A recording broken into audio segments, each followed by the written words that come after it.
A mão divina vem cegar e quebrar bezerros de ouro, e após pranto de redenção haverá um verdadeiro altar dentro de nós a terra a regenerar. Queridos amigos, queridas amigas, muito boa noite.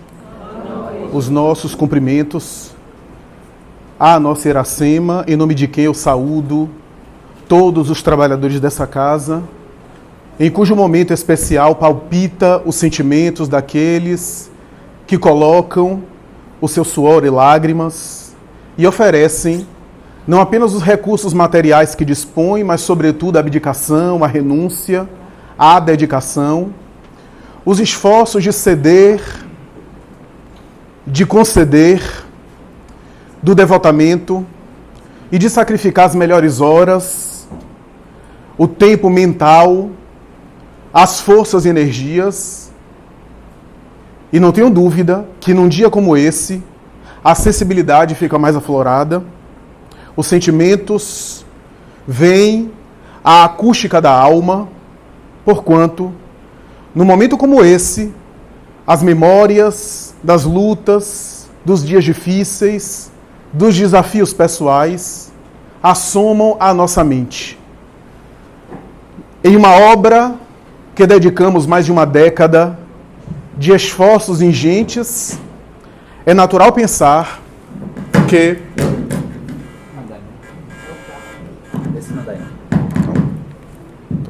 Vai assim mesmo. Som.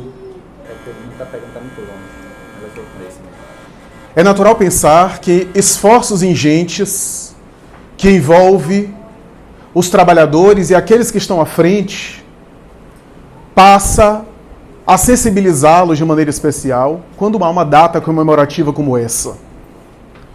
Porque em que pese as imperfeições e os defeitos, as inclinações difíceis, as imperfeições que são nossas humanas, depois de um certo tempo dedicado a um ideal, tempo esse que deixa de lado o entusiasmo, porque o entusiasmo é suficiente por alguns momentos.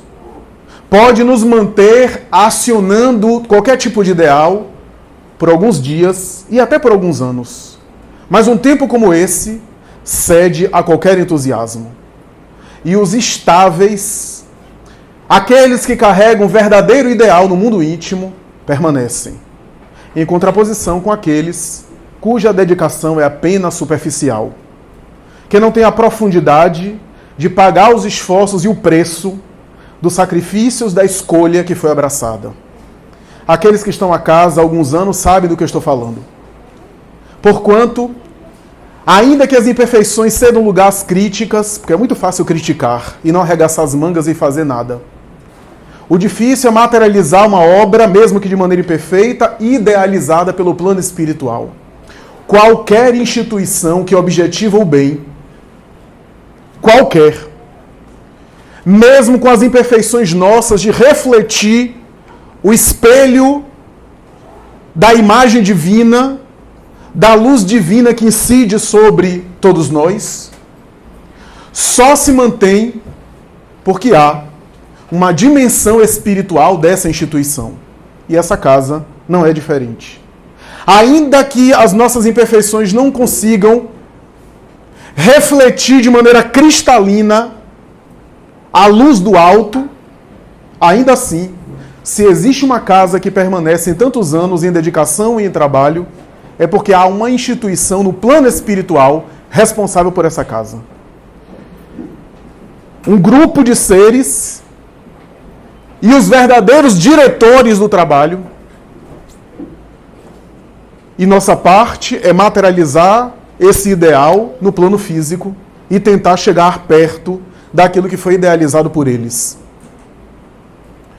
A música que nós colocamos aqui é de um casal mineiro de espíritas militantes, composição e melodia deles, tanto a linha melódica central como o acompanhamento do violão e até a orquestrada, porque tem uma versão para a orquestra, o casal Tim e Vanessa, de Minas Gerais, que tem feito músicas belíssimas, traduzindo os trechos básicos da doutrina espírita em melodia das mais elevadas.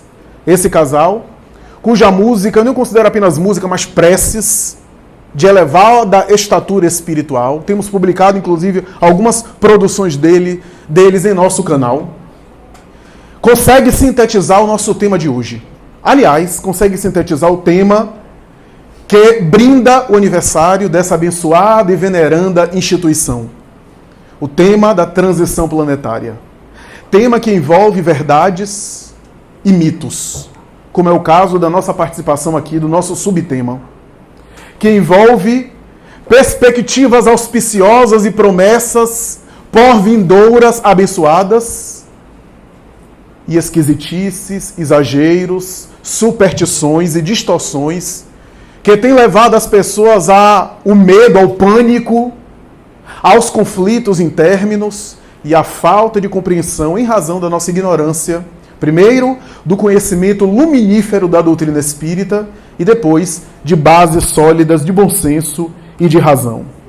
A verdade é que Allan Kardec foi, do ponto de vista da doutrina espírita, conforme foi mencionado aqui, o primeiro a abordar o tema da regeneração da humanidade. Assessorado pelos espíritos que o amparavam, Allan Kardec recebe de Santo Agostinho, de São Luís, de um espírito de verdade, o coordenador da falange espiritual que o assessorava, e várias outras entidades que se comunicam desde o Evangelho segundo o Espiritismo, capítulo 3, há muitas moradas na casa do Pai, quando ele explica o progresso dos orbes e estuda a evolução dos planetas nesse capítulo que faz homenagem ao texto de João, credes em Deus, crede também em mim. Há muitas moradas na casa do Pai, do contrário, eu vou-lo teria dito, e me vou para preparar-vos o lugar. E com brilhantismo que o caracterizava sempre, Allan Kardec vai dizer que as moradas não são apenas os orbes planetários, mas também os diferentes estados da alma na erraticidade que compõem a atmosfera espiritual do mundo invisível que se caracteriza por gradações infinitas e por situações as mais diversas além túmulo. Mais tarde, em A Gênese, quando já era um homem maduro, experiente no trato mediúnico com os espíritos, experiente também do ponto de vista cultural, intelectual e científico, já tinha mais de 10 anos em experiência na Sociedade Espírita de Paris, o primeiro centro espírita da Terra, Allan Kardec em A Gênese aborda as questões difíceis da doutrina espírita.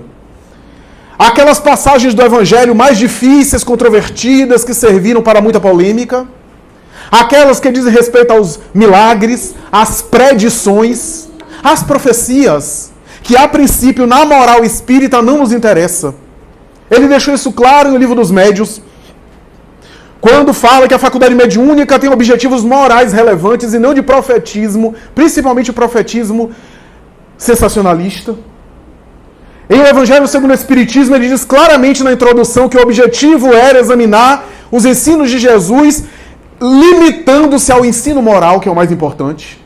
Mas em A Gênese, ele toma fôlego para examinar passagens difíceis de predições que sugerem profecias em relação ao futuro, fenômeno que ele explica com a teoria da presciência, chamada pela parapsicologia também de pré-cognição, tanto quanto examina filosoficamente a realidade divina, os fluidos, passagens difíceis da tradição teológica, temas complicados como é o caso do desaparecimento do corpo do Cristo, a sua ressurreição.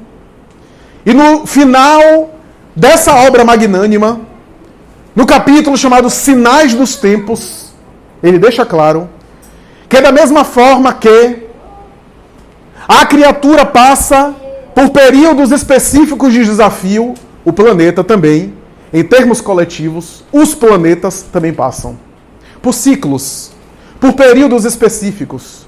Não apenas um, mas vários. E a Terra é um exemplo que passa por períodos específicos, períodos urgentes, períodos intensos de desafio, de crises, que é a palavra da ordem atualmente.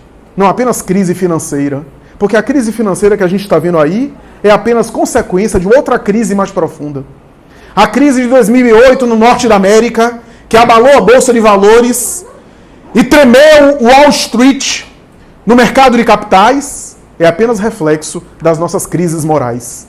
Até porque um grande economista americano declarou a si mesmo dessa forma, ele era ateu, materialista, dizendo que tudo aquilo era o resultado de uma série de desvios morais, desde as declarações, das posições, das atitudes, às afirmações, às especulações financeiras, que gerou essa desestruturação paradigmática. Não apenas isso. A Terra, o planeta, sempre teve momentos específicos de ápice, em cuja experiência e situação nós tivemos sempre momentos de tensão, de um paradigma que não servia mais, contestado, questionado, e da falta de uma opção, pelo menos imediatamente. É o que aconteceu no passado, em alguns momentos, é o que acontece conosco hoje. Estamos em um momento de crise, e a crise se caracteriza por isso. Por um paradigma saturado, gasto, por uma visão de mundo e uma organização de funcionamento social, individual, familiar, econômico, material, psíquico, saturada, uma forma de viver desgastada, mas que ainda não há uma solução, uma alternativa, ainda não há uma situação que resolva, pelo menos de maneira imediata, a falta de paradigma ou a falta de alternativa. Crise se caracteriza por isso, por um paradigma gasto e pela falta do outro.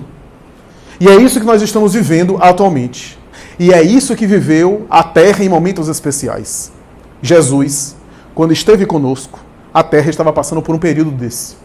A boca profética, diz o espírito Amélia Rodrigues, por Divaldo Franco, estava calada. O próprio povo judeu, pelos seus desvios e excessivos transtornos, que se caracterizou pela morte dos seus profetas e a incompreensão do patrimônio sagrado que recebeu, pareceu esquecido por Yahvé. Porque depois de 400 anos, com a ausência de qualquer profeta que pudesse chegar à raça para consolar o povo e dar perspectiva, surge ele, que era um profeta totalmente diferente. E por isso não foi muito bem compreendido pelos seus. Naquela época, a Terra estava passando por um período semelhante. Mas quando Allan Kardec escreve sobre essa regeneração da humanidade, os sinais dos tempos, quando ele começa a escrever assessorado pelos espíritos, não assessorado mediunicamente direto, ele escrevia e se submetia à apreciação do espírito de verdade. Porque todas as páginas da codificação, mesmo aquelas de autoria do codificador, ele passava pela apreciação do mundo espiritual, que corrigia, que revisava, através dos médios que ele utilizava como cobaia, entre aspas. A verdade é que naquele momento que ele escreve o último capítulo de A Gênese, quando ele fala da nova era, tradicionalmente falada na New Age, no meio esotérico e místico, no meio oriental, ele deixa a descrever as características dessa transformação.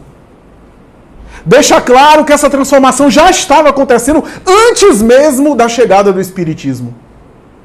Que, na verdade, o Espiritismo era uma estratégia do mundo maior para ajudar as criaturas a lidar com essa mudança que já estava acontecendo. Eu diria mais. Eu diria que quando Jesus esteve conosco, uma das propostas da sua mensagem era anunciar 2000 anos. Anunciar esse momento.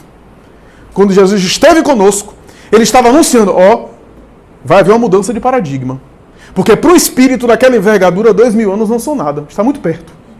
Vocês tiveram já os grandes homens da humanidade, já tiveram os grandes profetas, as construções civilizatórias, já passamos por milênios aí, tiveram Moisés, toda uma época de Moisés, e agora eu venho anunciar algo que está chegando próximo. Quando eu falo que está chegando próximo, 2000 anos é próximo, para uma visão desse espírito. Então a mensagem de Jesus, por isso nós vemos, e Kardec percebeu, em várias das passagens do Novo Testamento, essa anunciação. Marcos capítulo 13, versículo 1 a 33, o sermão profético. O sermão escatológico do Evangelho de Mateus. o Apocalipse de João, várias predições que ele fazia sobre uma era diferente que viria e que ele estava inaugurando, antecipando e anunciando. E chegou a enfatizar que lembrariam dele nessa época, porque a mensagem dele serviria ainda mais atual, porque ele estava preparando o homem antes para essa época que já estava começando na época dele. Já estava começando nos seus processos iniciais. E nesse momento atual, está chegando no clímax, dizem os espíritos bons, pela literatura mediúnica de credibilidade, pelos espíritos que se comunicam atualmente, pelos médiuns dedicados e sinceros. Há uma confirmação desse período anunciado pelo Cristo que está chegando. A terra a regenerar, como diz a música, dentro de nós. Quando Allan Kardec examina essa realidade em A Gênese, ele diz que há um fluxo constante entre o mundo material e o mundo espiritual, de desencarnação e de reencarnação, em que os seres espirituais se revezam nesse processo de morte e nascimento. E ele vai dizer que a base da evolução do planeta é esse fluxo, em que uma geração cede lugar para uma outra, que um período paradigmático abre lugar para outro, e assim lentamente aquilo que a gente não consegue ver em uma encarnação e acha que não vai mudar, muda. Porque aqueles que estão à frente do sistema morrem para abrir espaço a novas mentalidades. E lentamente as instituições vão mudando. O que é difícil a gente ver em uma encarnação só. Por quê? Porque em uma encarnação só, muitas vezes aqueles que estão à frente das grandes instituições, ainda que a mudança esteja acontecendo no plano individual, no plano mais invisível, nas famílias, nas pessoas que vão amadurecendo, a gente não vê de maneira imediata, porque muitas vezes aquilo está funcionando da mesma forma. Mas ao serem substituídos, esses indivíduos que morrem e outros renascem, às vezes por eles mesmos, porque somos nós mesmos que retornamos, a humanidade do passado é a mesma humanidade de agora que esteve na história. Quando eu olho para os livros de história, eu vejo nós. Nós estivemos nesses períodos. Talvez não em todos, mas em boa parte deles estivemos transitando por esses períodos de virtudes e de misérias, de luz e de sangue, de destruição. É a mesma humanidade que retorna, que retoma a experiência terrena, que volta à Terra constantemente. E Allan Kardec vai dizer, esse fluxo entre a erraticidade e o mundo material é que caracteriza o desenvolvimento intelecto-moral. Mas Kardec vai mais adiante para dizer que há também um fluxo constante entre os planetas, onde há seres espirituais que se deslocam para outros planetas, a princípio no mundo espiritual, no mundo invisível mesmo, e alguns, nessas relações interplanetárias, podem optar por mergulhar na experiência carnal, por meio da reencarnação. Quando essa troca, ou melhor, essa emigração e imigração acontece, de uma entidade mais madura a um plano cuja mentalidade está um pouco mais atrasada do que a mentalidade dessa entidade, esses indivíduos se corporificam no mundo como guias, como referências, como missionários, como indivíduos com uma mentalidade mais amadurecida, que são os homens de vanguarda, os pioneiros do progresso, aqueles que antecipam o desenvolvimento, são os heróis da humanidade que estão à frente do seu tempo. Mesmo que não estejam à frente do seu tempo em todas as áreas, às vezes em uma área específica, em uma habilidade específica. Quando acontece o contrário, nós temos seres espirituais mais atrasados, que por uma necessidade evolutiva mergulham num meio que é um pouco mais evoluído, média geral, é claro que não é matemática isso, quantitativamente, no meio mais evoluído do que o seu padrão, e por isso, às vezes, para que eles possam se contaminar com aquele paradigma ético, com aquela forma de comportar-se e superar algumas viciações na convivência, dando às vezes o espetáculo de destoar muito da coletividade geral. É aquele ser primitivo que reencarna na chamada civilização e dá um espetáculo de ferocidade.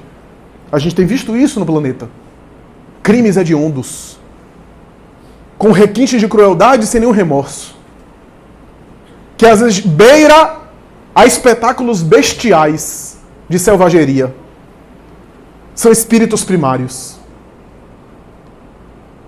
Diríamos em uma linguagem mais amena, são crianças espirituais ainda, infantis no processo da reencarnação. Porque um planeta, ele evolui, mas da mesma forma que a criatura evolui em vários níveis, às vezes evolui mais em uma área do que em outra, às vezes no intelecto, não na emoção, às vezes na emoção e não no intelecto, às vezes em uma área de aptidão de comportamento, e mesmo no plano moral, o indivíduo tem várias coisas para evoluir no âmbito moral. Então, às vezes ele evolui em uma característica moral e não em outra. O planeta também. Às vezes o planeta evolui muito em uma característica, em uma região e não em outra. Nós temos a Terra. No planeta Terra a gente tem regiões onde ainda há reminiscências muito fortes de períodos tribais, algumas regiões da África, algumas regiões da Nova Guiné, onde há ainda manifestações muito primitivas, resquícios já. E há centros de cultura, de harmonia, de civilização, de humanidade muito diferente. Há uma heterogeneidade, mas o que caracteriza o planeta é a predominância maior. Há os extremos. Há seres muito bondosos no planeta e há seres muito agressivos. Esses extremos existem em qualquer planeta, porque não é uma evolução de linha reta. Matematicamente é tudo igual. Há uma média geral. E essa mistura de seres heterogêneos é pela experiência evolutiva dos indivíduos, que aprendem uns com os outros, tanto aqueles que estão mais na retaguarda, como aqueles que estão mais na vanguarda, nesses atritos da convivência. Allan Kardec vai dizer que, no entanto, sempre quando há uma emigração de um planeta diferente para, por exemplo, o nosso, vamos tomar a Terra como referência, essa imigração acontece de tal forma que esses seres trazem ao planeta determinadas posturas e determinados padrões que caracterizam eles como elementos inteiramente novos. O que é que vale dizer? Como são espíritos habituados, seja superiores ou inferiores, habituados a outra cultura e a outro modus operandi, modus vivendi, a outra forma de funcionar, independente se são mais ou menos evoluídos, trazem hábitos muito diferentes dos nossos. Características muito peculiares que vêm contribuir também com o processo do planeta. Essas características formam, nesses indivíduos, pessoas especiais, pessoas diferentes, pessoas que destoam do geral. Porque são espíritos que não compõem a atmosfera daquele planeta. Alguns dos quais, quando são mais elevados ou mais evoluídos em determinada área, se sentem deslocados. Daí a ideia que ficou do gênio, que é um pouco louco, um pouco antissocial. Não é porque eles eram antissociais, nem todos eram antissociais, mas é porque se sentiam deslocados da atmosfera da Terra.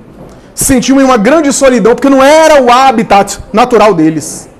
Por isso, quando a gente examina um Leonardo da Vinci, um Beethoven, um Frederic Chopin, um Rafael Sanzio, um Botticelli, muitas vezes não compreendemos a conduta deles, que parece destoar, se sentindo deslocados e não identificados com a cultura terrena, porque vinha de uma outra cultura, de um outro paradigma, de outro padrão. A verdade é, no entanto, que, independente da evolução, Kardec vai utilizar uma expressão que mais tarde deu tanta polêmica, mas é porque às vezes a gente fica muito preocupado com a palavra e não com a ideia. Infelizmente, isso existe. Ele usou a expressão raça, que é uma expressão que na época era a expressão usada, não existia nem o uso da palavra etnia, e ele usou a seguinte expressão, que existem espíritos, grupos de espíritos, à semelhança de grupos raciais. E esses grupos de espíritos, ao se manifestarem, ao reencarnarem, formam determinadas raças. Ele está falando de raça física, de cor de pele, não é isso. Ele está falando de determinados grupamentos que se materializam no mundo com determinadas raças.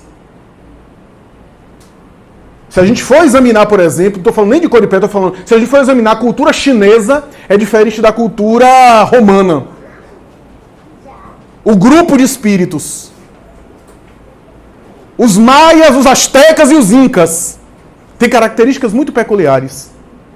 São espíritos que possuíam um determinado modo de funcionar no além, e talvez em outras existências, em outros planos, e ao virem à Terra, materializaram também esses hábitos que trouxeram para a Terra, enriquecendo culturalmente. O que eu quero dizer, no entanto, é que, da mesma forma que as pessoas evoluem, os planetas evoluem.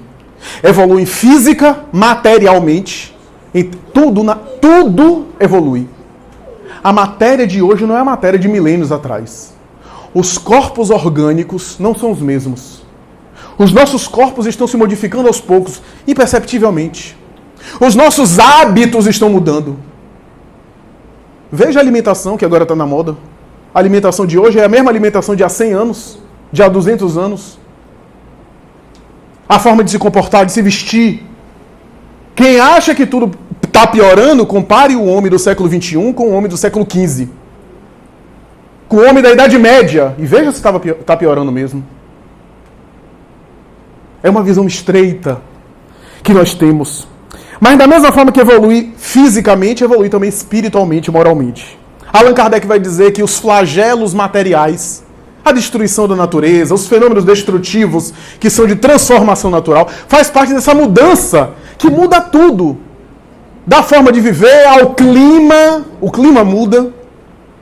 Basta ver essa temperatura agradável de 40 graus quase em Salvador. É uma maravilha. Então, o clima muda, a alimentação muda, a atmosfera terrestre muda, a natureza está modificando-se, com tsunami, com maremoto, com terremoto, porque isso vai mudando o eixo da Terra, vai mudando uma série de coisas. Isso faz parte também de um novo modo de viver de futuro. Ainda está em desagregação, ainda está em confusão esses elementos, para mais tarde uma estabilidade. Mas Kardec vai dizer, mas há também a mudança moral. Os abalos materiais são apenas o prenúncio inicial dessas mudanças. E a Terra, como se sabe na doutrina espírita, é um dos planetas mais atrasados. Meu discurso não é de desanimar, não. Mas é verdade. Porque os espíritos que a habitamos somos ainda muito atrasados, genericamente falando, grosso modo. Ainda os padrões morais nossos são instintivos, impulsivos. A gente conquista na horizontal, como diz Emmanuel, no intelecto, na tecnologia, mas as expressões do sentimento e da ética é uma grande vertical para cima, e subir é sempre mais difícil. E é por isso que a gente periclita, a gente claudica. A verdade é que a evolução é um processo sistêmico muito complexo. A evolução espiritual, que passa por uma série de coisas. Uma série de coisas. Quando a gente fala em apego na doutrina espírita, a gente pensa que apego é apenas a conta bancária ou um objeto que a gente comprou. Mas há determinados níveis de apego que a alma estabelece com a sua identidade, com a sua realidade física, que nos escapam completamente às vezes. Por isso que o egoísmo, diz Allan Kardec, é o mais difícil de se desenraizar, porque está na essência do ser, no instinto de conservação da vida, do qual nós herdamos. Há determinados apegos que a gente nem se dá conta. Quer ver uma coisa? Os elementos culturais. Então a gente tem, por exemplo, não vou pegar nem fora, porque a gente pode pegar, né? Sim. Você acha que, por exemplo, o alemão funciona socialmente da mesma forma que o baiano? Não precisa de muito comentário, né? Enfim. Os alemães têm virtudes que a gente não tem. Eu não gosto nem de falar de Alemanha, porque eu me lembro de uma Copa do Mundo que passou aí. Os alemães têm uma forma de funcionar muito diferente. Tem muito que nos ensinar. E tem muito que aprender também com a gente. Eles têm virtudes e eles têm também problemas. Como em qualquer país, qualquer nação, tem aquele padrão cultural que caracteriza. Aí a gente pega o alemão agora e compara com o japonês, com o suíço, com o americano do norte, com o francês. A gente vê que existem padrões culturais que caracterizam a forma de funcionar. A gente pega aqui no Brasil também tem. Veja o modo de funcionar, de lidar do gaúcho comparado com o paulista. O carioca. E às vezes a gente tem dificuldade de se desapegar desses elementos culturais. Pega o gaúcho e não dê chimarrão para ele. Tira o chimarrão dele e bote acarajé. Padrão cultural. Porque isso tem a ver... Esses padrões culturais que a gente não tem que respeitar a cultura. Tem que respeitar a cultura. Mas se eu fico desnorteado... com a falta eu saio da Bahia e vou para outro país, por exemplo, vou morar, eu fico desnorteado porque não tem mais acarajé? Uma coisa simples. Agora imagine quando eu morro. Quando eu desencarno. Que eu não sou nem mais eu. A identidade social com a qual eu sou conhecido já não existe mais. Existe o espírito que viveu aquela identidade. Nem CPF tem. Quem tiver Serasa, isso é uma notícia consoladora, né? Vai ter outro CPF na próxima. Mas, o que é que eu quero dizer com isso? É que as diferenças culturais têm raízes espirituais. Tem raízes espirituais. Porque os espíritos também se reúnem em famílias específicas. Mas o apego deles nesse mundo... Aí você pega um espírito muito evoluído. Ele pode estar no Japão ou na Alemanha. Ele pode estar tomando chimarrão no Rio Grande do Sul, acarajé na Bahia. Ele não se perturba. Pegue Jesus. Ele ia na Samaria e conviveu com os samaritanos e ia em Israel na mesma forma. Porque estava acima da cultura, das culturas locais. Porque o espírito imortal não tem cultura específica, porque não tem nação, não tem pátria. Então veja que o desafio evolutivo é muito maior. Esses espíritos formam famílias no além. E essas famílias se corporificam no mundo. Daí a necessidade de se relacionar para aprender, transmutar experiências e sublimar os apegos. Um cidadão único do universo. Allan Kardec examina essas questões. Examina o mito de Adão. O famoso conto bíblico de Adão e Eva. Que ele tem a sabedoria de dizer que ali está um símbolo. Muito bonito, aliás. Que ao pé da letra não pode ser tomado. Porque se a gente for tomar ao pé da letra... o conto bíblico de Moisés, de Adão e Eva, há muitas incongruências. Mas do ponto de vista da emigração e da imigração, está perfeito. A ideia do paraíso que se perdeu. O arquétipo do paraíso perdido. Se a gente for ler na literatura cultural de vários povos, a gente vai ver essa mesma história. De um paraíso que se perdeu. De algo que se perdeu. De uma Shangri-La da qual o indivíduo saiu. Há uma tradição assim, não é só no povo hebreu, não. Milton, o poeta, escreveu Paraíso Perdido. Há várias tradições culturais desse paraíso que se perdeu. E que foi ilustrado nesse conto de Adão. É a reminiscência inconsciente do espírito que viveu o exílio. Kardec examina o tema do exílio, dizendo que há planetas que, na média geral, evoluem. A maioria dos indivíduos da população está também acompanhando o progresso, mas alguns obstinados no mal estão obstaculizando o progresso coletivo e esses rebeldes, para não atrapalhar o coletivo, porque não é justo, e ao mesmo tempo permitir que eles evoluam e cresçam, são reencaminhados a pousos diferentes, a pousos inferiores, nos quais vão contribuindo com o progresso daqueles pousos. E depois, quando aprenderem a lição, amadurecerem, voltar ao local de origem, ao local onde eles têm os vínculos, os afetos, os amores. Essa é a ideia do paraíso perdido. Kardec vai examinar isso com uma clareza meridiana.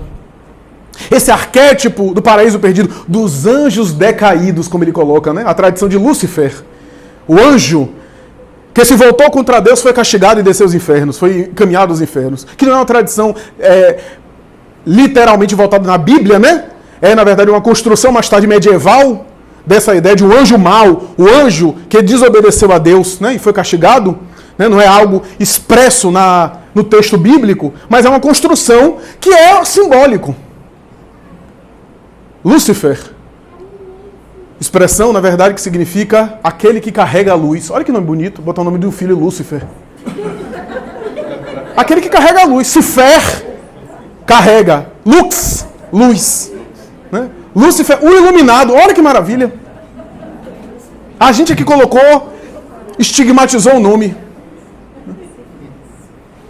Então, A verdade é que nessa tradição, nesse arquétipo do paraíso perdido, nós temos um tema muito importante. Um tema que diz respeito a essa raça adâmica, como diz Allan Kardec. Adão não foi um homem, foi uma raça, foi um biótipo, foi uma geração, foi um padrão de seres espirituais. A Terra já era habitada, mas recebeu o influxo de um outro padrão de espíritos, que compôs a raça adâmica, a chamada raça adâmica. Em termos mais literais, era o elo perdido da evolução, segundo a tradição, era a ideia do Pithecanthropus erectus, do homem primitivo, que deu um salto para o Homo sapiens sapiens, segundo alguns autores, a ideia desse elo perdido sem solução, com solução de continuidade, sem os intermediários, esse impulso evolutivo, porque o perispírito é que modela a matéria, diz Allan Kardec. Se é o perispírito que modela a matéria, aqueles espíritos que tinham conquistas que não eram da Terra, ao mergulhar no planeta, imprimiram no corpo o neocórtex, a estrutura mais ereta, a ausência de cauda, a estrutura mais parecida com o hominídeo e mais tarde com o homem atual do que com o chimpanzé, com o primata.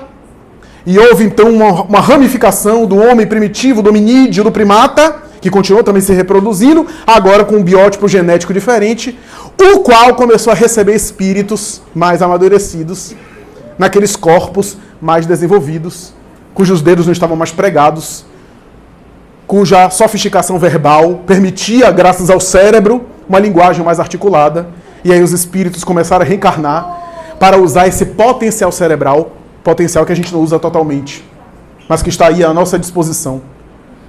Diz a tradição espiritualista, e foi Emmanuel, em A Caminho da Luz, que homenageando a obra Gênese, porque a obra Caminho da Luz é uma homenagem à Gênese, escreve A Caminho da Luz para explicar o tema do exílio. Basicamente, A Caminho da Luz é uma obra, claro, é uma obra da história da civilização, mas é uma obra para explicar as raízes dessa civilização que tem como origem o exílio de espíritos que não eram terrícolas, que não eram terrenos, que se corporificaram e produziram a cultura terrena, a cultura terrestre. Na tradição vulgar conhecida como Capela, não apenas Capela, é provável que havia outros planetas, né? Outras instâncias na constelação do Cocheiro, vários planetas, aliás, da região de Capela, não apenas um, mas que, via de regra, Emmanuel chega a dizer, alguns milhões de espíritos, aí você, alguns milhões, claro, pega a Terra, 7 bilhões. Se tem alguns milhões atrapalhadinhos, é a minoria. Essa minoria que foi exilada. Capela vivia o que nós estamos vivendo hoje. Progresso intelectual, progresso científico, avanço de cultura, mas moralmente falando havia uma turma muito atrapalhada. Que foi encaminhada à Terra. Que na época, Lúcifer, na época, era o verdadeiro inferno na Terra. Período primário, agrário, trabalhar com o suor do rosto, comer o símbolo da Bíblia, né? Que era essa ideia, período hostil, né? Cultura atrasada. Você já pensou? É o que a gente está vivendo hoje. Você já pensou hoje você, aqui com toda a tecnologia, aí você reencarna num planeta muito primitivo, não tem nem WhatsApp. Que coisa, né? Como é que a gente vai viver? Você tem locomoção, você tem capacidade de deslocamento, de comunicação, e vai lá, o máximo é você montar em cima de um animal para se deslocar. Você sai daqui, pede no iFood, ou no Google, uma comida que chega em casa toda trabalhadinha. Lá você olha o javali, tem que comer a carne crua mesmo, mata e come. As mulheres que tem depilação, escova progressiva, não vai ter nada disso lá.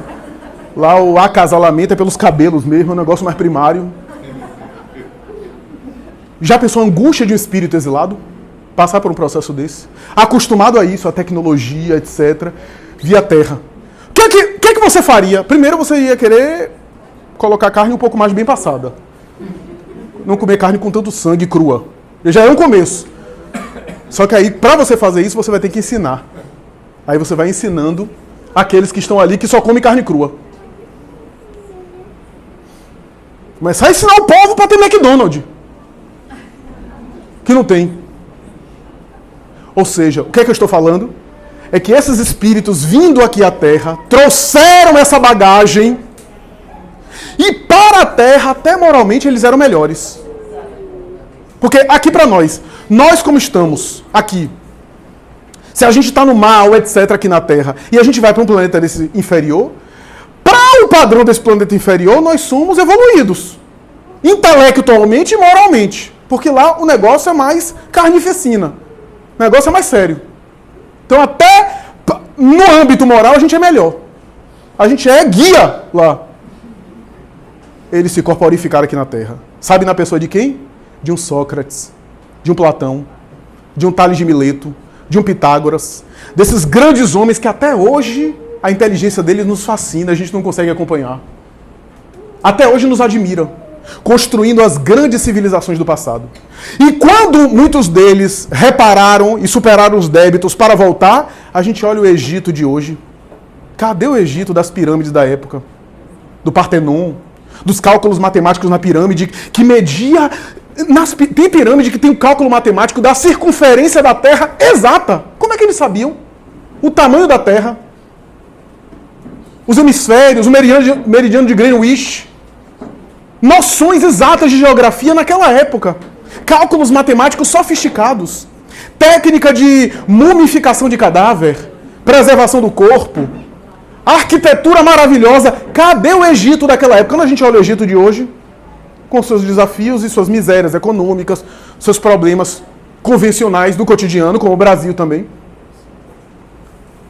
Esses grandes filósofos e pensadores que produziram. É isso que Emmanuel vai examinar na tradição de Capela, quando ele examina todo esse processo cultural que se deu no exílio desses espíritos, marcando, portanto, esse período da raça adâmica.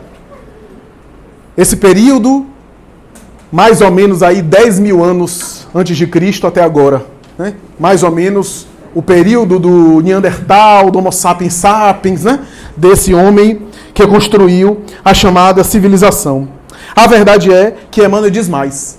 Diz que quando os capelinos, esses milhões, alguns milhões, foram para o planeta Terra, Jesus fez questão de receber pessoalmente cada um deles. Ou seja, não houve nenhum capelino que esteve no planeta que não teve um diálogo direto com Cristo. Ele recebeu todos. Isso quem diz é Emmanuel e a Caminho da Luz. Recebeu todos pessoalmente. Teve entrevista. Porque Jesus, com seu coração augusto, Emmanuel fala bonito, né? Com seu coração augusto, acolheu todos eles. Imagina aquela malta de espíritos. Acolheu todos eles. Alguns estavam inconsoláveis. Alguns estavam mais revoltados ainda, porque viu a brabeza que ia enfrentar nesse mundo. E Jesus confortou a todos. E Emmanuel diz mais. Sabe como é que ele confortou? Além de dar promessas, de dizer que haveria assistência, haveria proteção, disse, não se preocupe não, porque vai chegar o momento, vocês vão mergulhar no planeta, mas depois eu irei, em pessoa. Eu faço questão de descer ao corpo físico, para viver a experiência humana. Isso foi a consolação deles.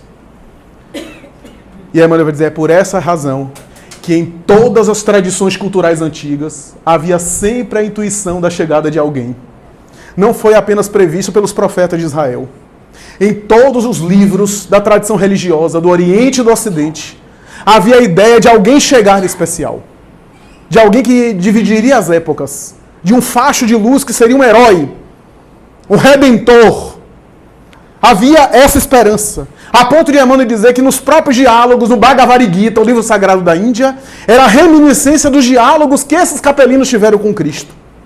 Que eles traduziram de maneira pálida na coleção do Vedanta, livro sagrado da Índia.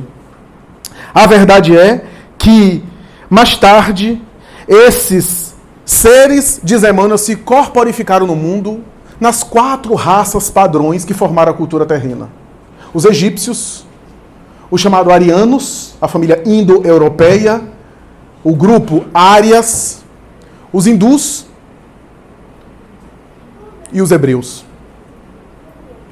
4 padrões. Emmanuel vai dizer que ele usa novamente um termo que estava em voga, raça, né? Raça amarela, ou seja, os chineses e os povos da África já haviam. E esses espíritos corporificaram-se na Terra. E Emmanuel vai dizer, se você examinar cada grupo desse, você vai perceber, nesse grupo de espíritos, quais são as suas virtudes e aonde foi que foi a sua queda. Porque cada um deles tem defeitos específicos que caracterizaram a queda deles. Os egípcios, Emmanuel vai dizer que de todos era o povo mais espiritualizado. Era o povo que tinha os débitos menos pesados, mais leves. E que a maioria deles, diz Emmanuel, conseguiu resgatar e voltar. Não ficou na terra. Emmanuel descreve com tanto detalhe que eu arrisco a dizer aqui. Isso é especulação minha, eu não tenho certeza. Mas eu tenho a impressão que Emmanuel é um capelino, exilado. Porque ele fala com tanta propriedade que somente um exilado para falar do exílio daquela forma. E ele foi romano, senador romano, esteve na Grécia antes, esteve no Egito. Segundo o depoimento de Arnaldo Rocha, a maior autoridade para falar sobre essas coisas, porque conviveu com Chico Xavier a vida inteira no Grupo Espírita Meimei, era o diretor mediúnico do Grupo Espírita Meimei. Chico esteve com Valdo Vieira, separou de Valdo Vieira, pessoas chegavam para ele, se separavam, Carlos Bacelli ficou com ele um tempo, depois se afastou, mas Arnaldo Rocha conviveu com Chico a vida inteira, é a maior autoridade para falar das coisas. Porque tem muita coisa que o povo fica inventando em torno de Chico, mas Arnaldo Rocha falava com propriedade. E Divaldo Franco costuma dizer, o que Arnaldo Rocha fala, eu endosso, porque eu estive presente nesses depoimentos que ele diz. Já desencarnou, Arnaldo Rocha desencarnou há alguns anos, há uns 2 ou 3 anos atrás. A verdade é que Emmanuel foi egípcio, foi grego, segundo o próprio Chico, contado por Arnaldo Rocha, e foi senador romano. Então é provável que ele tenha sido também um capelino exilado. Os egípcios foram os maiores de espiritualidade, os que tinham débito menos pesados, ou seja, débitos mais leves, mais suaves. A maioria voltou ao local de origem, não ficou. Característica, domínio das técnicas, fluidoterapia, técnica de indução magnética, passe magnético, passe transversal, indução hipnológica, essas técnicas todas que a gente hoje sabe na ciência, os egípcios dominavam como ninguém. Quem leu Arquivos Psíquicos do Egito, de Hermínio de Miranda, vai ver isso. A cultura egípcia, como dominava essas técnicas fluidoterapêuticas, magnéticas. A iniciação esotérica nas pirâmides, dos grandes mistérios sagrados, guardava uma torturante tristeza, diz Emmanuel, e uma saudade que tinha dificuldade de explicar que saudade era essa, uma melancolia do local que deixaram. Daí a ideia da metempsicose, reencarnar em corpos animais, porque era uma reminiscência inconsciente de que voltaram num corpo grosseiro, num corpo mais primitivo, porque os corpos também são mais sutis em planos mais evoluídos. Então a sensação que eles tiveram, que tinham inconscientemente, era de uma involução. Embora não haja involução, tecnicamente falando, era a sensação que eles tinham. Daí a metempsicose que eles divulgavam, né? A reencarnação em corpos animais como punição. Mas não apenas isso. Os egípcios tinham conhecimento da sabedoria secreta, especial. Sabe o que era o defeito? Se mantiveram fechados dentro dos seus templos, não socializaram esse conhecimento. Via de regra, se mantinham isolados da ação com o próximo. Os hindus, diz Emmanuel, a cultura hindu influenciou todas as religiões, direto ou indiretamente. É a cultura mais multimilenar em termos de sabedoria religiosa, antes mesmo dos egípcios. E os hindus tinham as virtudes da interiorização. Ou seja, quando você vê esse povo hoje aí, querendo alinhar chakra, fazer meditação, tai chi chuan, acupuntura, querendo fazer meditação transcendental, é reminiscência do hinduísmo, lá de trás. Essa tendência à interiorização, a relaxamento, concentração, respiração, controle respiratório, são as reminiscências. Mas eles eram piores do que os egípcios no sentido de se isolarem. Se mantiveram numa busca desse paraíso perdido dentro, interiormente.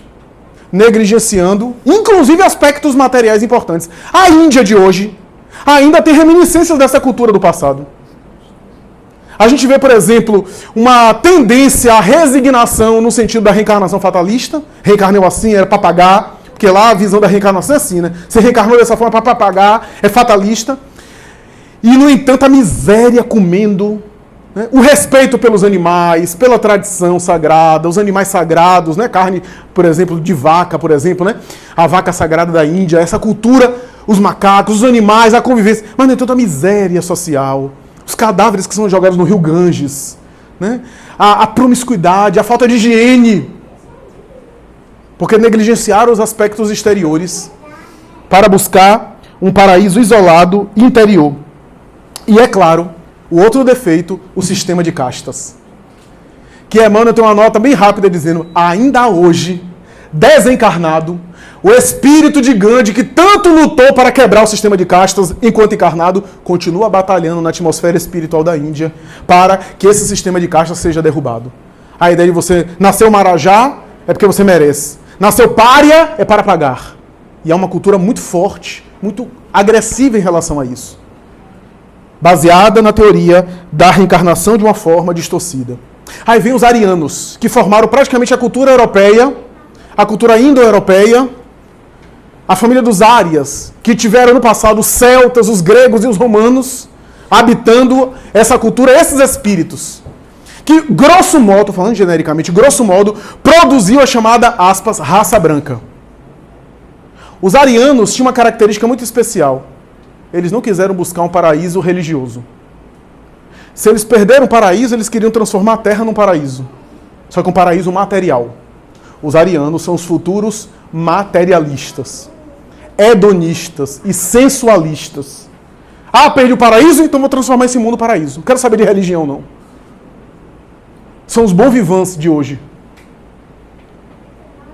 Esses indivíduos é que construíram a ideia da expansão, da conquista de territórios, da conquista material, da noção de propriedade privada, até os elementos básicos da noção de capitalismo que a gente tem hoje, foi construção desses espíritos.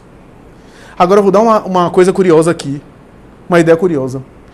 Todos os três, com exceção dos arianos, diz Emmanuel, e Humberto de Campos, em Brasil, Coração do Mundo, Pátria do Evangelho, fala a mesma coisa. Todos os três se fecharam de alguma forma. Os únicos que não se fecharam foram os arianos. Sabe o que Jesus falou?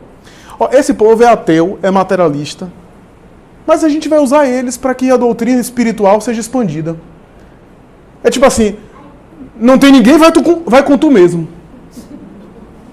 Por incrível que pareça, os arianos, sem saberem, foi quem divulgaram e expandiram a cultura da doutrina do Cristo. Porque Roma era materialista. E foi Roma o centro onde o cristianismo se enraigou, porque a Israel religiosa não aceitou a mensagem do Cristo. E praticamente não vingou na época dele. Foi Roma quem expandiu com o latim a mensagem de Jesus. Você vai dizer, mas o cristianismo da época medieval foi muito distorcido. Teve, mas foi assim que foi divulgado. E graças a isso é que a gente conhece a mensagem de Jesus hoje. Porque era uma cultura materialista, queria, na verdade, conquistar. Não importa se eu use o cristianismo para conquistar. E graças a isso, olha como Jesus tira leite de pedra.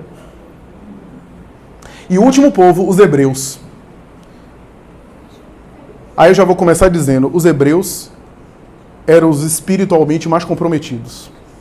Eram os mais endividados. Por quê? Porque eram os que sabiam mais. Eram os que tinham a noção monoteísta do Deus único. Era que tinha o maior patrimônio espiritual de conhecimento, conhecimento de mediunidade, de profecia, conhecimento claro, sem as superstições, sem as confusões, sem muito excesso de informação e de muita firula, sem muita ciência secreta, sem muito excesso, sem muito misticismo. Tinha noção clara da espiritualidade, da comunicação com os mortos, da profecia, do transe mediúnico. Os hebreus tinham um patrimônio cultural e espiritual impressionante. E é por isso, porque muitos sabiam, tinham mais responsabilidade. Muito será cobrado daquele que muito foi dado. Aí você pergunta, e Jesus escolheu vir para esse povo? Emmanuel vai dizer, porque quando Jesus estava selecionando o local para onde ele iria, ele pensou no seguinte, os mais doentes são esses com quem eu vou conviver, porque os sãos não precisam de médico. E é o grupo mais adoentado, mais necessitado que eu vou reencarnar. Ele escolheu justamente dar o exemplo no povo mais problemático. Por quê? Porque os hebreus eram piores porque eles tinham muito conhecimento, mas eles estavam tomados pelo orgulho.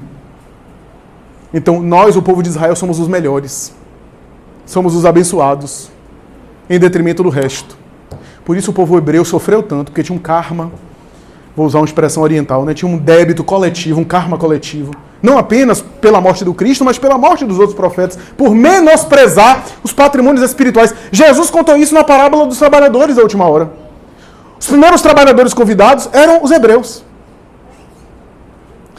Mas a parábola das bodas, o casamento do filho do rei, o filho do rei era o próprio Cristo, porque o rei é Deus.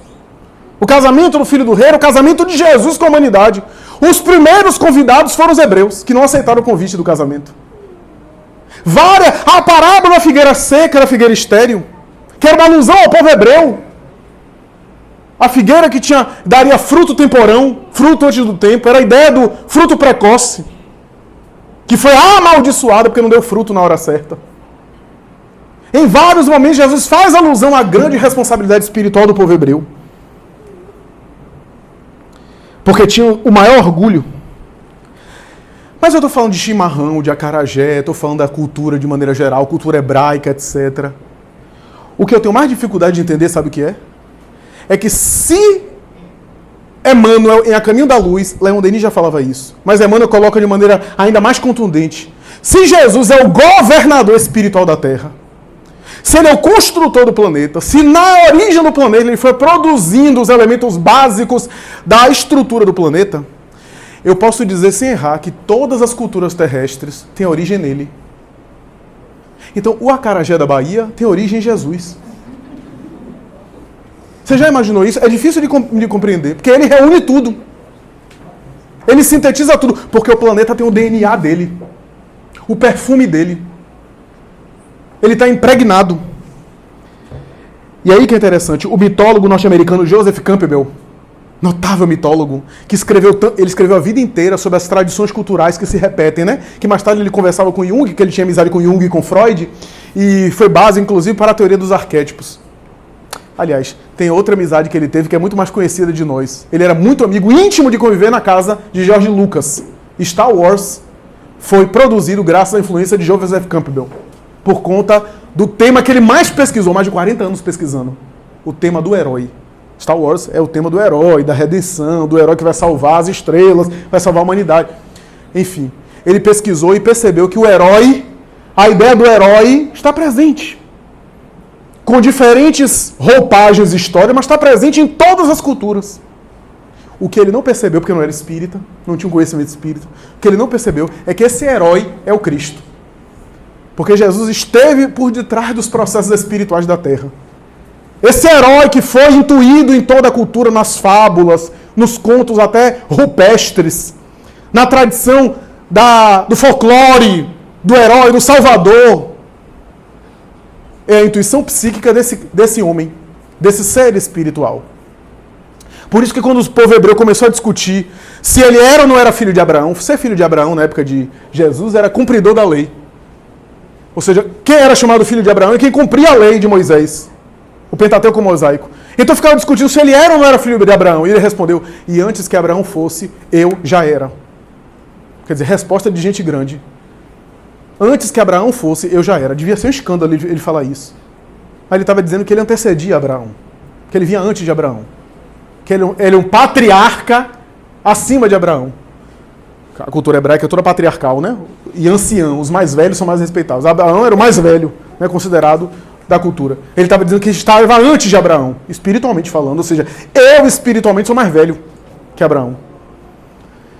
Pastorino chega a dizer que Yahvé, que se comunicava com os profetas, Elias, Jeremias, Moisés, não aparecia Deus para eles no Antigo Testamento, Deus não aparecia e se manifestava. Pastorino vai dizer que esse Deus que aparecia era o próprio Cristo.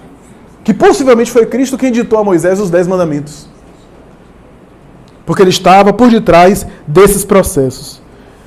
Um autor que estudou a teoria de Emmanuel e A Caminho da Luz vai dizer o seguinte, são 4 raças, né? Egípcio, ariano, hebreu e hindu. Mais 2 raças que já existiam na Terra, africano e chinês. Então, tinha 4 capelinhos e 2 terrícolas. Formam 6 raças, portanto. 6 raças. O número 6 é o número incompleto da tradição hebraica. O 7º número é o 7º número sagrado. Daí Deus descansou no 7º dia da criação.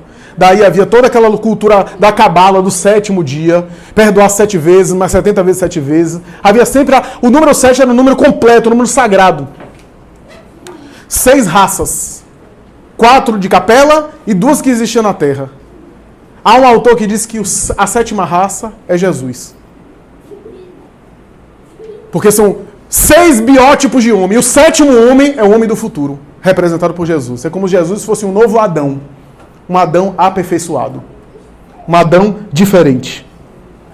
Tudo isso, meus amigos, para dizer que a transição planetária que está acontecendo hoje, cujos períodos, os ciclos, já vinham acontecendo. O planeta... Não é esse um único momento de transição. O planeta já teve outros momentos de transição. Esse é mais caracterizado por ser um marco e por estar alcançando um ápice relativo. Porque eu acho que ainda vai mais. Ainda tem mais coisa aí. Até a mudança. Ou a gente acha que a regeneração vai se dar assim. A gente dorme, no dia seguinte acorda, todo mundo está regenerado. Deve ser depois das eleições, né? É claro que não. O processo é gradual. A gente está atingindo o ápice, mas eu acho que vem mais ainda coisa. E até atingir o ápice, eu não gostaria de dizer isso não, porque eu não gosto de ser profeta do Apocalipse, mas vai piorar. Olha, tem uma mensagem de Joana de Ângeles, já estava presente na Mansão do Caminho quando o Divaldo lê essa mensagem. Era na década de 90, quando Joana começa a abordar a transição planetária. Vocês lembram da década de 90, quando começou a época da clonagem, começou a aparecer depressão, e Joana falava sobre os transtornos emocionais. E ela fala nessa mensagem de suicídio, de depressão. E ela, eu me lembro, eu estava presente. Ninguém me contou, não. E ela falava nessa mensagem: embora não sejamos pessimistas e saibamos que tudo isso é temporário, para abrir espaço para uma era de luz e de paz, podemos afirmar que ainda vai piorar. Piorou. Nesse sentido, piorou. Os índices de suicídio só aumentaram. A violência alarmante. A drogadição está apocalíptica. Então piorou. Joana não era tiririca, cuja campanha eleitoral foi... não dá para ficar... Pior que dá não fica, né? E ficou. Mas foi um vaticínio, foi uma profecia. O que eu quero dizer é que ainda tem coisas que vão alcançar saturação maior. Ainda vai piorar um pouco. Porque eu acho que a gente está atingindo ainda o ápice. Porque a transição planetária passa por isso. Pela saturação do mal. A gente vai se cansar, vai ficar enojado, já não vai aguentar mais aquele padrão. É o que está acontecendo na política, é o que está acontecendo em determinadas áreas da sociedade. A saturação do egoísmo. A saturação do mal, da perversidade. Porque o exílio, meus amigos, na transição planetária, não vai ser o exílio das paixões que nós acalentamos e que ainda não superamos. Vai ser o exílio da perversidade. Porque aqui para nós tem muita fantasia também, né? Tem muita fantasia. Eu vejo amigos meus com medo de serem exilados. Eu disse: se você for, vá com Deus, não me leve não. Porque o exílio vai se dar se você está no mal, se você está cultivando o mal, obstinadamente, se comprazendo no mal, pode esperar que você vai ser exilado. Vá com Deus. Se você está... Porque há uma diferença muito grande no mal moral, nas paixões do egoísmo, do orgulho e na perversidade. Quando eu sou egoísta, eu não necessariamente vou para prejudicar o outro. Eu só penso em mim. E pensando em mim, às vezes eu prejudico o outro. Mas o egoísmo é pensar somente em si, querer o bem só para si. Como consequência, acaba prejudicando o outro. Mas a perversidade é se comprazer em gerar sofrimento no outro. É diferente. No egoísmo, há vício e imperfeição a ser trabalhada. Na perversidade, é uma questão de insanidade. É uma questão... Porque não é normal alguém torturar uma outra pessoa, matar, estuprar, se comprazer com aquilo. Isso, do ponto de vista psiquiátrico, não é normal. Tem que ser tratado como enfermidade. Esse indivíduo no mal, ele sim está tendo a última chance. Então pode ter certeza que um Ayatollah Khomeini, um Saddam Hussein, um Nero, para me utilizar de alguém do passado, um Hitler, esses indivíduos muito obstinados na destruição em massa, esses indivíduos do Estado Islâmico, esses indivíduos psicopatas da Síria, esses homens-bombas, o padrão ético desses indivíduos que se comprazem nisso já não estão mais em sintonia com o planeta. Estão tendo a última chance. Só que a transição é esse caldo de confusão.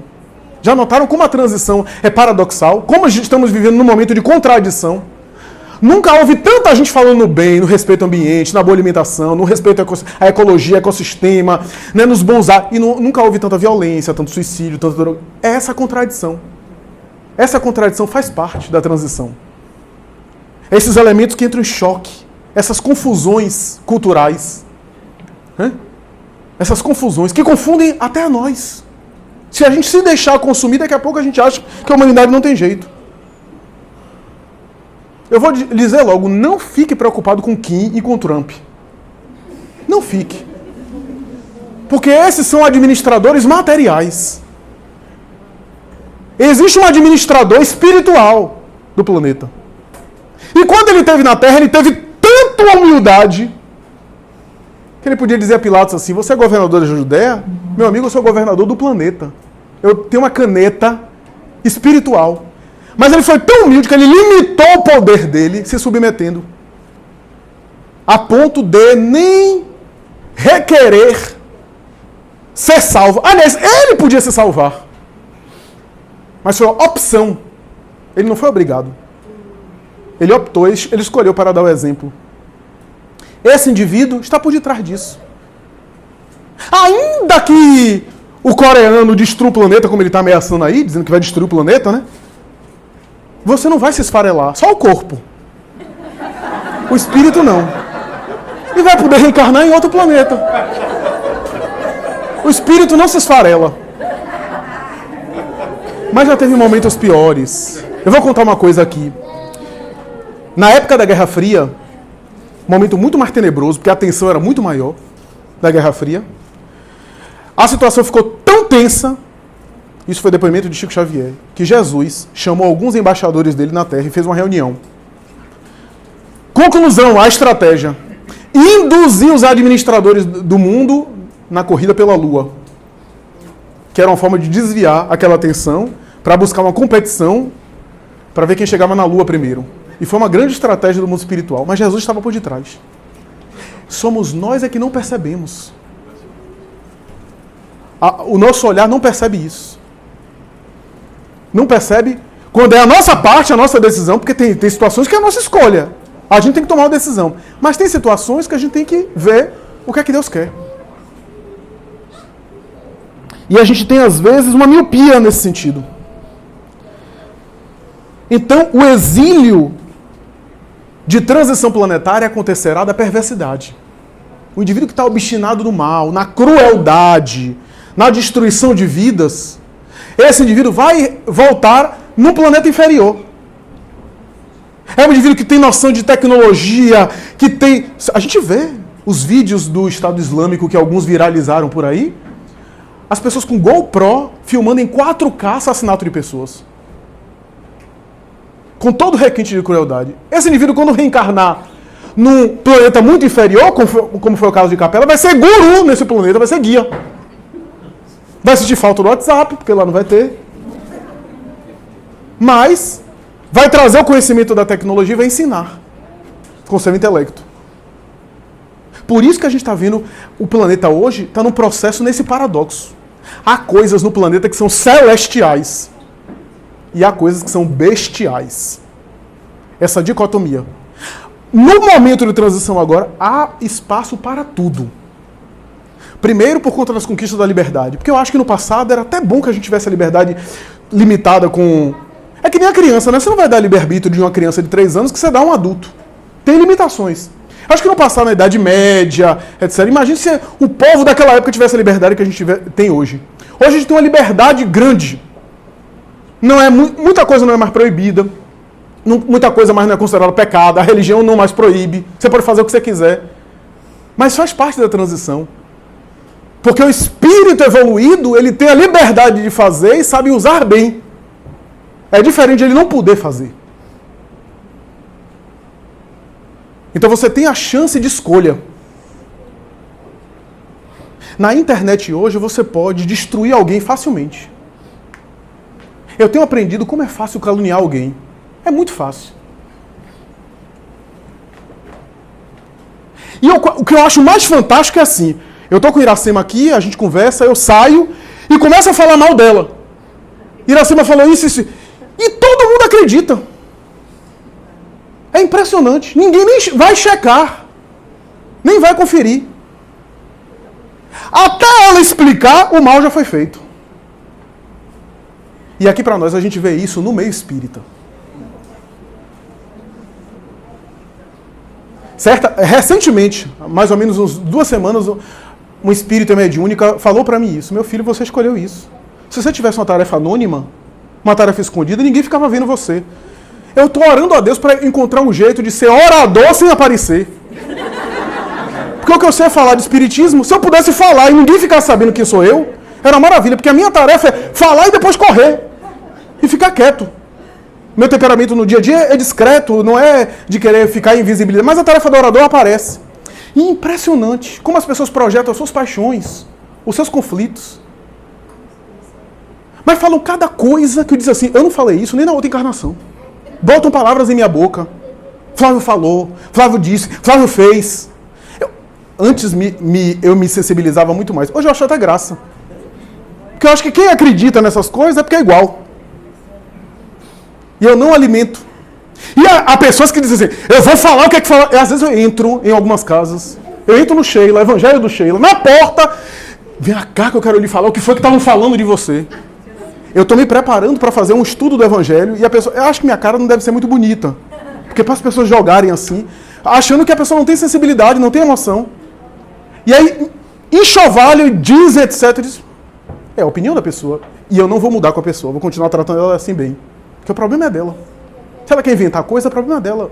Vou continuar. Porque a maior liberdade é o seguinte, é você ter a condição de pegar a pessoa assim, na frente de todo mundo, desmascarar, e aí a coisa vai ficar feia para ela. Mas eu vou descer no nível dela.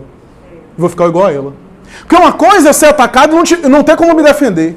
Outra coisa é eu poder agir da mesma forma e optar por não fazer. É a mesma coisa. O poder não engana, não seduz. Difícil é ser humilde no poder. Você ter o poder e continuar humilde. Quase sempre a gente não consegue. A gente, quando alcança o poder, a gente não lida bem e mais tarde reencarna na falta de poder para valorizar e para aprender a humildade. A ciência difícil da humildade. Então, meus amigos, a transição planetária passará por isso. A transição planetária não será de dores físicas. Os gemidos da profecia bíblica, né? Do pranto e ranger de dentes, é gemido moral. Kardec vai dizer isso no final do capítulo 28 de A Gênesis. Vai dizer que aqueles flagelos, tsunami, aquela coisa, é apenas um prenúncio do início. Mas que chega um momento, que é o momento mais importante, que não serão as entranhas do planeta que se abalarão, ou seja, as placas tectônicas que chocarão, mas serão as entranhas dos seres humanos. Ou seja, os desafios morais. As dores não serão físicas, serão morais. A gente está vendo aí doenças que praticamente estão superadas. E logo mais essas que estão aí, como Parkinson, Alzheimer, AIDS, serão peças de museu. Como diz um amigo meu, vai chegar um momento da medicina que as pessoas vão querer morrer e não vão conseguir. Levado aos devidos exageros, o que eu quero dizer é que as dores físicas têm a sua pedagogia, tiveram muito mais, porque no passado o homem era mais primitivo. Então a dor que fazia ele sacudir ele pensar era dor brutal. Você já viu o Homem das Cavernas ter dilema existencial? Então a dor dele era brutal. Ele despertava com a dor brutal. À medida que a humanidade avança, não é a dor física que vai fazer você evoluir, necessariamente. Amélia Rodrigues tem uma mensagem que vai dizer, a dor pode amadurecer ou pode revoltar. Não é a dor em si, mas as dores morais, o espírito sensível, que já despertou para as questões morais, são as dores morais. Então depressão vai aumentar. Solidão vai aumentar. Os grandes conflitos existenciais. Os conflitos em família. As nossas famílias estão sendo atacadas. Atacadas. As perturbações que a gente está vivendo. Porque a transição planetária não é só do coletivo. Essa miniatura que é a família também sofre. Há de tudo, meus amigos. Há de tudo. Então, nós vemos esses desafios mais internos. que é inclusive, e foi inclusive anunciado por Jesus. Quando Jesus esteve na Terra, a Terra estava passando por um momento crítico. Um momento de transição também. Um período especial. E ele anunciava esse que a gente está vivendo hoje. Esse período. A verdade é que, nesse momento aqui, nós temos todos os valores sendo colocados em xeque. Isso é a questão da transição. Sabe aquela ideia bíblica da separação do joio do trigo, né? Que os protestantes chamam do juízo final, né? Os bons dos maus. Não é no sentido de separar preconceituosamente. É no sentido de colocar os valores em xeque. Então a gente está vendo isso se acentuar. Os nossos valores mais íntimos estão sendo testados nas tentações mais diversas. Das discussões em Facebook aos conflitos intrafamiliares. Estamos vivendo um momento muito tenso, né? Um momento em que transição planetária é convulsão. Sabe aquela panela que você mexe a sopa, os elementos todos vão à superfície, né? Sobem. É mais ou menos assim. Então os elementos mais heterogêneos estão sendo colocados. Para o quê? Para que a gente se sature do que está acontecendo e queira mudar. Por isso, a letra da música que foi colocada aqui fala: depois dos prantos de redenção, terra a regenerar. Regenerar dentro de nós. Dentro de nós. Por quê? Porque se as entranhas do ser humano é que serão abalados, o processo de regeneração da humanidade começa dentro. Como, aliás, é muito dito. Filomeno de Miranda, Joana de Ângeles e outros espíritos costumam dizer o seguinte: que há determinado grupo de espíritos, esses que a gente está dizendo aqui, que estão voltados para o mal, que estão tendo a última chance. Há alguns que estão sendo liberados de regiões densas do plano espiritual inferior. Está fazendo uma espécie de faxina, de limpeza psíquica nesses planos. Vou contar aqui um detalhe que eu não estava nem programado para contar. Quando Chico Xavier psicografou No Mundo Maior, existe um capítulo chamado Sexo. É o capítulo 11 de No Mundo Maior. Ele mais tarde declarou, Chico declarou, que mais de 30% desse capítulo foi suprimido por Emmanuel. Que o que a gente lê é menos de 70% do que foi escrito, por causa dos preconceitos da época e dos tabus, para não chocar. E Chico disse que antes de escrever esse capítulo, ele foi levado para uma região da espiritualidade. Região essa que ele chamou Cidade Estranha. E que na obra Sexo e Obsessão, Filomeno de Miranda faz alusão a essa região, que é uma região densa do mundo espiritual, produzida por uma coletividade de espíritos voltados para excessos de toda sorte, que teria sido fundada por Calígula, o imperador romano, depois de desencarnar, e que várias celebridades e personalidades ligadas ao erotismo exacerbado estariam ligados a essa região. A obra Sexo e Obsessão fala, inclusive, do transtorno da pornografia e da pedofilia, especialmente da pedofilia. E Chico disse que ele foi levado em desdobramento por Emmanuel e viu, estamos falando aqui de década de 40, No Mundo Maior foi psicografado na década de 40, no final da década de 40. E quando ele viu assim como seus carros alegóricos, como se fossem assim os carros alegóricos de carnaval, onde as pessoas estavam numa orgia coletiva, os espíritos com formas sexuais avantajadas e deformadas, alguns fazendo zombaria, por exemplo, do crime da pedofilia, espíritos deformados em formas infantis, em alusão ao contato sexual com crianças. As situações mais aberrantes. Chico ficou horrorizado com aquilo. Olhou para Emmanuel e Emmanuel sorriu e disse: eles estão dando uma festa de despedida, porque eles vão reencarnar. Eles sabem que vão reencarnar, estão dando uma festa de despedida. Porque como eles não têm maturidade para escolher por si mesmos, porque são crianças, os espíritos superiores escolhem por eles e encaminham eles para a reencarnação. E eles vão reencarnar logo mais. E como sabem, que foram avisados pelos bons espíritos, estão dando uma orgia de despedida para reencarnar. década de 40. Quando Chico, mais tarde, esteve nos Estados Unidos, na Europa, com o Dr. Valdo Vieira, na década de 60, 20 e poucos anos depois, ele passou por uma rua onde havia um festival de música, a semelhança de Woodstock, que aconteceu. Estávamos na época da mentalidade hippie, da contracultura, e passou, portanto, uma espécie de grupamento, despido, em droga, sexo e rock and roll, como era o lema da época. Ele viu e naquele momento ele lembrou da experiência mediúnica. Emmanuel apareceu e disse, eles já estão reencarnados. E querem fazer da Terra o que fizeram naquelas regiões do além. Mas estão tendo a última chance. Aqueles que não se adaptarem a um padrão ético não poderão permanecer por falta de sintonia vibratória. Porque não é os espíritos que vão empurrando a gente, como foi expulso da escola. Não, é o próprio espírito que não tem mais vibração, vinculação vibratória, e está deslocado. Então, não é à toa que a gente está vendo aí crimes que nos chocam, pessoas que matam os pais, matam os filhos, dão entrevista na televisão, se tornam até famosas, esquartejam marido, namorada, bota dentro de uma mala. Essas coisas que chocam, filhos que são jogados pela janela. São, portanto, esses momentos difíceis que nós estamos vivendo, que faz parte desse período de transição, desse período difícil, esse período onde o choque do bem e do mal está gritante, os extremos. Os extremos.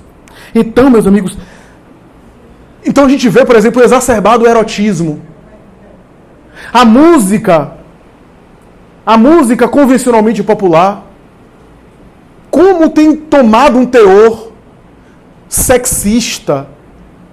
Eu não vou citar, mas vocês sabem, os grandes artistas que agora fazem sucesso, estão na crista da onda. Em qualquer gênero musical, não tenho nada contra o funk, nem a favor, mas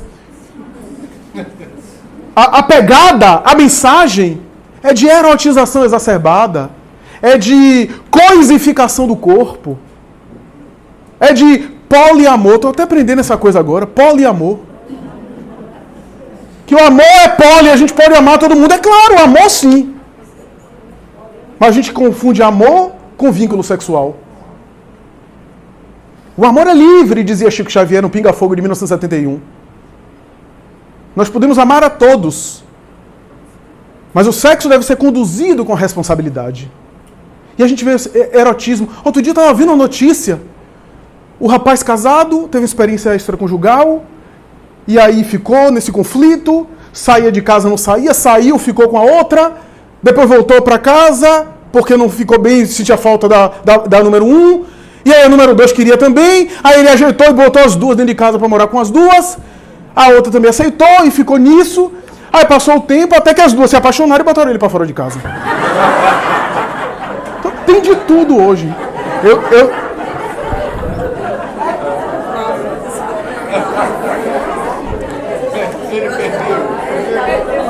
Eu senti um sorriso assim das mulheres como se fosse uma vingança. Senti uma vibração de vingança assim, de uma... Enfim. Então tem de tudo nesse momento de transição planetária. Tem de tudo. E nós devemos nos cuidar. Cuidar de polêmicas infrutíferas. Jesus falava sobre o fermento dos fariseus. A gente está num momento de muita tensão e qualquer coisa bate boca. Como a gente vê até no raciocínio dos espíritos, como a gente recebe e-mails querendo bater boca comigo, querendo discussão doutrinária. Tem uma criatura que de vez em quando manda um e-mail para mim, querendo marcar comigo para um debate. Ah, vai lá, eu conheço o irmão Sheila, a gente senta ali naquele cantinho. Eu nem sabia que tinha cantinho, porque eu passo tão rápido, tão ocupado, meu filho, que eu nem tinha percebido que tinha cantinho ali de jardim. Então, evitemos, porque aquele que está discutidor já está acostumado. Você não, você que vai ficar com problema mental. Vai afetar a sua saúde. Né? Então, evitemos polêmicas, evitemos as provações em família. Crescer dói. O crescimento é sempre um parto simbólico, diz Joana de Ângeles. E a transição não está acontecendo no planeta apenas, está acontecendo dentro da gente. A pergunta é, você carrega um mundo interior em transição? O seu mundo interior é de prova e expiação ou é um mundo regenerado? Você carrega um planeta interno que está em regeneração ou apenas está em expiação? Examine os seus relacionamentos, porque os relacionamentos são às vezes uma espécie de termômetro, como a gente está funcionando. Como é que a gente se relaciona com o próximo? Não é só relação conjugal, não, é relação de amizade, social, como a gente interage com as pessoas. Examine como é que você funciona com os outros. Isso modula um pouco como é que você está. Diz um pouco como você se encontra. Evitemos, portanto, os mitos da transição planetária. Evitemos essa ideia de que há uma data específica que a transição vai acontecer e aí vai operar. Isso são fantasias. São fantasias. De vez em quando aparecem umas coisas dessas e colocando na boca de nomes respeitáveis afirmações que eles não confirmaram.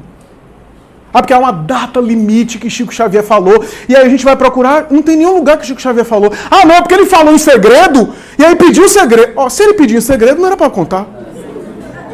E esse indivíduo que está contando o segredo de Chico está desrespeitando ele. Porque se ele pediu o segredo, porque depois de morto, agora tem que trair o segredo e contar o segredo que ele quis deixar em segredo. E como o indivíduo não está aqui para confirmar ou não, a gente fica comendo essa. Aceitando isso. Que determinada data limite, os ETs vêm à Terra e vão predominar e aí vão tomar conta do planeta. Não é assim. Nós gostamos da fantasia. Aí vai acontecer uma guerra mundial, o mundo vai se acabar. Ó, desde que eu entrei no Espiritismo, o mundo já se acabou umas 5 vezes. Me lembro de 1999 para o ano 2000, tinha gente que se suicidou, porque o mundo ia acabar. Tinha outros que doaram todo o patrimônio bancário para os líderes religiosos, que eu não sei porque eles queriam, porque o mundo ia acabar também, mas eles quiseram. Então, essas fantasias que a gente vai tendo, né? Ou então, quer ver outra fantasia? Não, quando regenerar a Terra vai ser todo um paraíso, todo mundo vai se hospedar em um hotel 5 estrelas, vai ter seu jatinho particular. A transição planetária não é isso. Primeiro que não vai ser um mundo perfeito, vai ser um mundo que vai ter problemas. Só que a predominância vai ser no desejo do bem. Essa é a questão. Mas vai ter problema material, vai ter desafio moral, porque não são espíritos perfeitos, são espíritos imperfeitos. Só que espíritos que amadureceram. Então, meus amigos, é importante a gente atentar para as fantasias que envolvem a transição planetária. E agora as fantasias são com relação aos nossos filhos. Todo mundo tem um filho que é um espírito de Alcione ou de outro planeta que está reencarnado. Tem um amigo meu, por exemplo, que tem um filho que diz assim, esse menino é um espírito cristal. É um espírito de outra esfera que veio para progredir. Eu disse, por quê? Ah, ele bate em todo mundo, mete a mão na cara em quem se aproxima. Eles, não, meu filho, não é de Alcione, não, é do umbral mesmo. Do umbral bem pertinho. Né? Veio para você educar ele, para você direcionar. Então a gente entra nessa, né? Essa fantasia não é botando o nome. Eu tenho um menino que tem o nome de um vulto do cristianismo venerável, mas não é botando. Às vezes eu olho para ele e digo, Estevão, você não está nada igual a Estevão, está parecendo Saulo. Não é nem Paulo, é Saulo mesmo.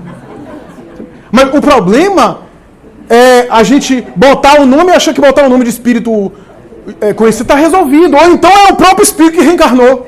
Eu conheço uma família cujo lar eu frequento, e de vez em quando eu vou, porque é no interior da Bahia, a gente faz palestra nessa cidade, a gente fica hospedado lá.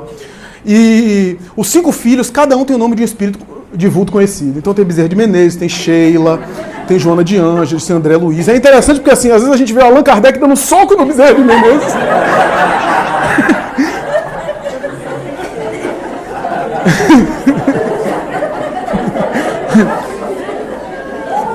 Joana de Ângeles pirraçando Sheilinha. Uma maravilha.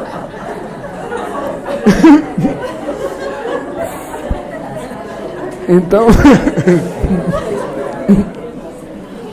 não é fato eu colocar o nome de espírito de escola que o indivíduo vai ser evoluído, é um espírito especial por causa do nome. Então é necessário a gente atentar para isso, né? A transição está acontecendo no nosso mundo interior. E a gente tem que analisar, se faz urgente essa análise. Né? Nada de deixar para a próxima encarnação. Não, a transplantária está muito complexa. Isso daí eu deixo para a próxima. Eu tenho um amigo que diz isso. Isso daí eu deixo para a próxima encarnação. Não, isso daí já não dá mais para nessa. Próxima encarnação. E ele diz tanta coisa que vai fazer na próxima encarnação que certa vez eu... Escuta, o que você está fazendo nessa? Eu não sei por que você está encarnado, porque já transferiu tudo para a próxima.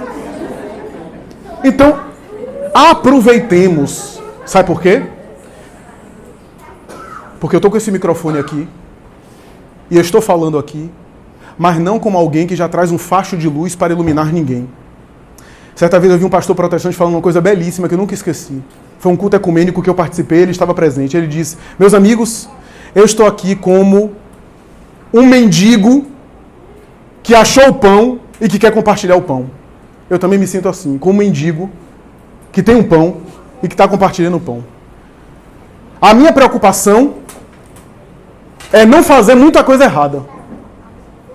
Porque mais cedo ou mais tarde, aqueles que vierem depois de mim, que chegarão e que segurarão esse microfone, a gente vai ficar embevecido com eles. Então aproveitemos enquanto estamos aqui. Não fiquemos esperando os missionários, porque eles virão. Mas há uma razão de ainda não terem chegado. Há uma razão. E essa razão talvez seja a nossa oportunidade. Tá difícil? Tá. Mas é a grande oportunidade que a gente está perdendo. Como é que a gente treina perdão, tolerância e compreensão? Porque, meus amigos, se começar a reencarnar Chico Xavier a cada esquina de Salvador, eu vou ficar aposentado. Eu não vou fazer mais palestra. Não vai ter espaço para mim. Porque se o Chico Xavier fez o que fez, imagine um Mahatma Gandhi em cada cidade do país. Aproveitemos. Porque há uma razão.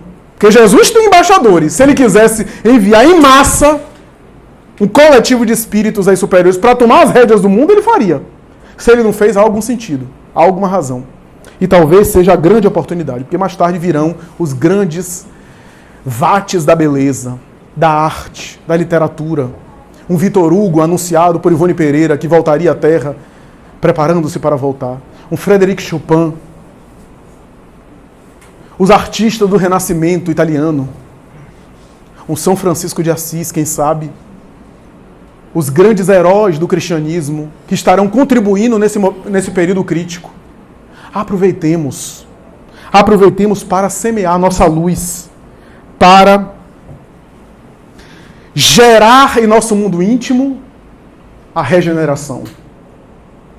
Sabe por quê? Porque Divaldo Franco já está na regeneração. O mundo interior dele já está na regeneração. Se um Bezerra de Menezes reencarnar, ele não está mais na transição, já passou da transição. Porque o mundo interior dele já passou, já fez a transição. Uma Joana de Ângeles não está mais na transição, já está regenerada. A transição planetária é o convite à transição do nosso mundo interior para o mundo interno regenerado, para o mundo interno feliz. Por isso, aproveitemos esse momento para produzir luz espiritual em nosso mundo íntimo. Para poder operar, acender a luz do Evangelho. Como diz Emmanuel, leia os 4 Evangelhos, mas seja o 5º. Você é o 5º Evangelho. Então, meus amigos, congratulamos o Centro Fraterno Luz e Caridade por esse banquete oferecido por todos os oradores que aqui estiveram. Tenho certeza que contribuíram, iluminando e projetando claridades significativas nesse evento. Agradeçamos porque essa instituição também simboliza Jesus. Honra e representa Ele. E tenta replicar e reproduzir as experiências cristãs de um dia, quando Ele esteve conosco e com seus apóstolos mais diretos. Essa é a finalidade da Casa Espírita. E é por isso que a minha é uma honra não merecida estar aqui no aniversário. Grato, gratificado a todos. Mas o presente somos nós que recebemos. A luz do esclarecimento que ilumina para sempre, nunca mais nós somos os mesmos. Nunca mais. à luz da conexão interior, porque a religiosidade é uma conexão interior. A religião é a prática coletiva, que a gente faz no segmento religioso, no caso aqui, na casa. Mas a casa espírita, eu tenho certeza que o Centro Fraterno Luz e Caridade faz isso, porque eu já fui testemunha. Conduz-nos a essa conexão interior de religiosidade. De religiosidade. Esse vínculo para além da religião. Essa experiência interior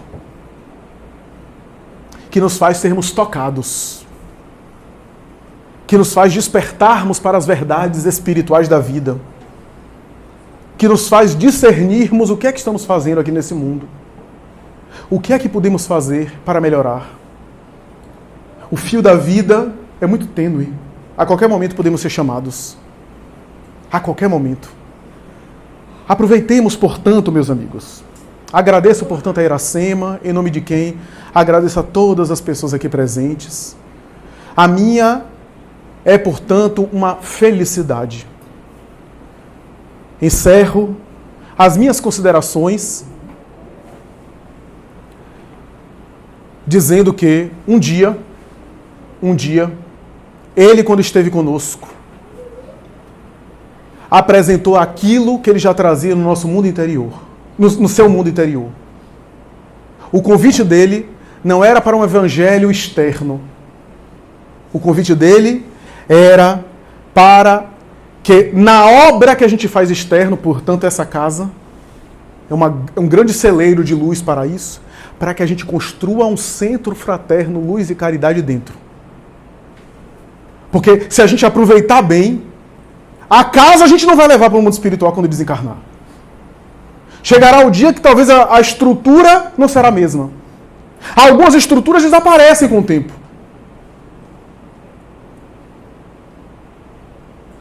Mas Irmã Dulce, quando foi, levou com ela a obra dentro. A obra que ela construiu de fora foi o exercício para ela implantar dentro o reino. Portanto, a transição planetária vai se operacionalizar dentro, para que depois brilhe a vossa luz diante dos homens. Muita paz, muito obrigado.